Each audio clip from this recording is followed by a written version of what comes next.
Ok yo les potes, on se retrouve pour une nouvelle vidéo classement sur les combats au sabre laser dans Star Wars. C'est parti. Numéro 10, Ben Kenobi vs Dark Vador. Ce combat est le premier de la trilogie originale. C'est la deuxième confrontation entre le maître et l'apprenti. Je parle de Dark Vador, donc Anakin Skywalker, et Ben Kenobi, connu aussi sous le nom d'Obi-Wan Kenobi. Numéro 9, Anakin Skywalker et Obi-Wan Kenobi vs le Comte Dooku. Alors ce combat va être un combat décisif pour Anakin car c'est un des combats qui va le faire passer du côté obscur de la force car il va tuer son adversaire alors que normalement les Jedi n'ont pas le droit. Numéro 8, Qui-Gon Jinn et Obi-Wan Kenobi vs Dark Maul. Alors dans ce combat on va assister au passage d'Obi-Wan Kenobi qui va devenir chevalier Jedi et va former Anakin. On va du coup assister à la mort de Qui-Gon et à Dark Maul qui va être très blessé mais qui va avoir une haine profonde contre Obi-Wan, ce qui va le maintenir en vie. Numéro 7, Anakin Skywalker, Obi-Wan Kenobi et Yoda vs le Comte Dooku. Alors ce combat est le premier combat dans lequel on voit Yoda se battre avec un sabre laser et c'est aussi le premier combat où l'on voit Dooku se battre, deux très grands duellistes. Dooku qui était l'ancien padawan de Yoda, donc encore une rencontre maître-apprenti. Numéro 6, Luke Skywalker vs Dark Vador. Ce combat est le combat père vs fils. Le premier combat de Luke Skywalker où Dark Vador va faire la révélation à Luke qu'il est son père. Numéro 5, Luke Skywalker vs Dark Vador et Dark Sidious. Donc on se retrouve un peu plus tard le combat précédent où Luke est devenu un grand Jedi. Et donc il va devenir chevalier Jedi après ce combat. Dark Vador il va sauver Luke et repasser du côté lumineux de la force. Et Dark Sidious va être trahi par Dark Vador et du coup ne va pas revenir avant l'épisode 9 même si en secret il prépare le dernier ordre. En tout cas ce combat symbolise aussi la fin de l'Empire et la victoire de la rébellion. Numéro 4, Rey vs Kylo Ren. Alors celui-là c'est le premier combat de la postlogie, donc de la dernière trilogie.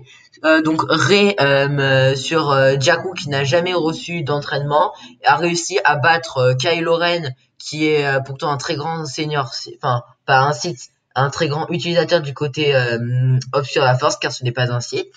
Mais il utilise le côté obscur. Il a été formé par Snoke, qui a des pouvoirs. Et ce combat montre que même Rey, qui n'a jamais reçu de formation, arrive à battre Kylo Ren, ce qui symbolise qu'elle est très puissante dans la force.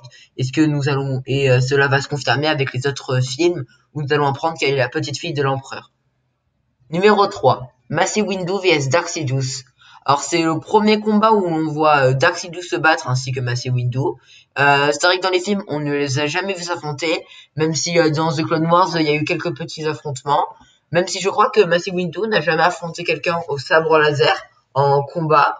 Alors il a aussi affronté la mère Talzin, mais c'était pas comme si c'était une fille, donc pour moi c'est différent. Bon, en tout cas dans ce combat, je l'ai vraiment bien apprécié. Les deux utilisateurs sont très puissants. Normalement c'est Mace Windu qui domine Palpatine, mais Anakin l'a trahi, et donc ce qui a entraîné la mort du grand maître Jedi. Numéro 2, Yoda vs Dark Sidious. Alors ce combat symbolise pour moi le côté lumineux tout entier contre tous les Sith. C'est vraiment le grand combat de Star Wars qui montre le représentant des Jedi et celui des Sith qui vont s'affronter dans un combat ultime. Les deux personnages ont la même puissance selon moi. Bon, alors je pense quand même que si je devais choisir, je trouve que Palpatine est plus puissant que Yoda. Peut-être que j'en parlerai dans une vidéo, on sait pas. Mais car Yoda a perdu le combat, il a même assumé à la fin qu'il n'est pas assez puissant pour battre l'empereur. Le numéro 1 de ce top est Anakin Skywalker vs Obi-Wan Kenobi. Ce combat, déjà, il a tout pour être réussi. Déjà, il est émotionnel. On voit le maître contre l'apprenti qu'on a vu s'entraider, s'associer pendant 2 films et une grande partie du 3. Et là, on les voit s'affronter, ça fait bizarre, surtout que la planète est géniale pour des combats. Une planète de lave, c'est super.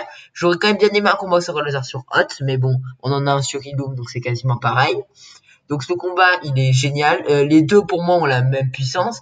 Même si Obi-Wan arrive à vaincre Anakin, c'est parce que Anakin a laissé sa puissance, son nouveau pouvoir du côté obscur l'emporter alors qu'il ne maîtrisait pas encore le Kota Pure car il l'a à peine découvert. Donc oui, il a le rang de Sith, mais il n'a jamais utilisé de forme de combat Sith.